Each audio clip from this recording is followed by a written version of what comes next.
तो आखिरकार 1 लाख का भी आंकड़ा पार हो गया।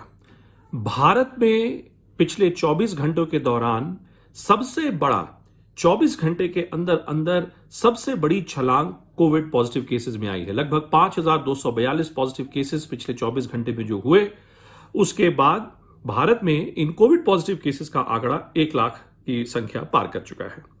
अब सवाल यह उठता है कि हम कहां से चले थे। जनता कर्फ्यू से जब हम चले थे और अब जब हम लॉकडाउन 4.0 में पहुंच चुके हैं तो हमने क्या खोया, क्या पाया। डॉक्टर भूपेन के दौरान हमने ऐसी अनेक बातें आपके सामने रखी हैं जहां पर हमने आपको बताया कि भारत में अर्थव्यवस्था की व्यवस्था का क्या हाल है, भारत में जो गरीब किसान मजदूर है उसका क्या हाल है। लेकिन आंकड़े क्या दर्शाते हैं?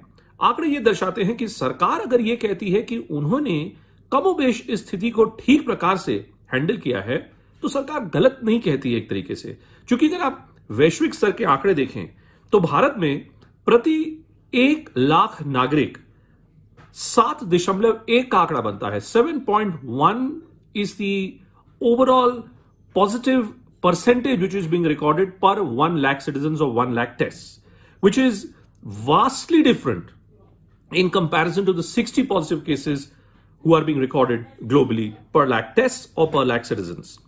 Migrant workers, ये जो गरीब लोग हैं उनके बारे में सरकार ने अब ये फैसला लिया है कि जितने भी कॉन्ट्रैक्ट लेबर, जितने भी लोग बड़े शहरों से अपने अपने गांव जा रहे हैं, उन सबके लिए अब यह व्यवस्था की जाएगी कि उनके घर पहुंचने के 7 दिन के अंदर अंदर उन सबकी टेस्टिंग की जाएगी।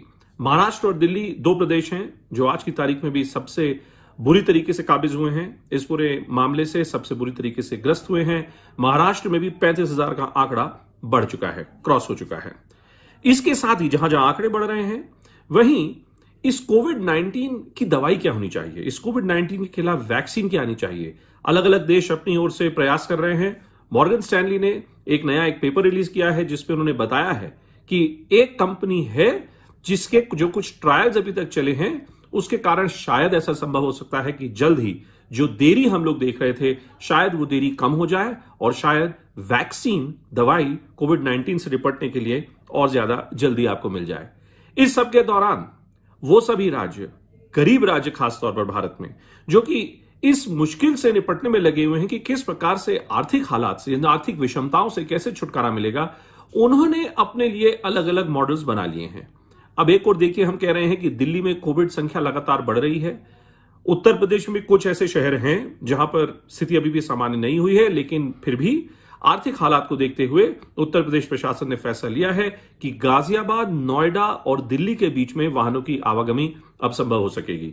इसका मतलब ये कि अगर आप सरकारी नियमों को फॉलो करते हैं, अगर आप उनका पालन करते हैं, आप अपनी गाड़ी में 1 ड्राइवर और 2 पैसेंजर बैठते हैं, 2 व्हीलर पे 1 व्यक्ति बैठता है, आप जमावड़ा नहीं करते हैं, भीड़भाड़ नहीं करते हैं, तो आप इन शहरों के बीच जा सकते हैं। फिर भी इस लॉकडाउन 4.0 के दौरान हमारी आप सभी लोगों से यही विनम्र विनती है, निवेदन है कि कृपया करके घर पे रहें। अभी भी सरकार के पास कोई जादुई छड़ी नहीं है। इस स्थिति से निपटने के लिए सबसे अच्छा यह है, अगर आप घर पे रह सकते हैं तो कृपया घर पे रहिए। अगर बाहर निकलना है बहुत बहुत सावधानी बरतिए, बहुत संवेदना देखिए, दिखाइए और कुछ भी ऐसा काम मत करिए कि आपसे कोई भी और व्यक्ति संक्रमित हो सके।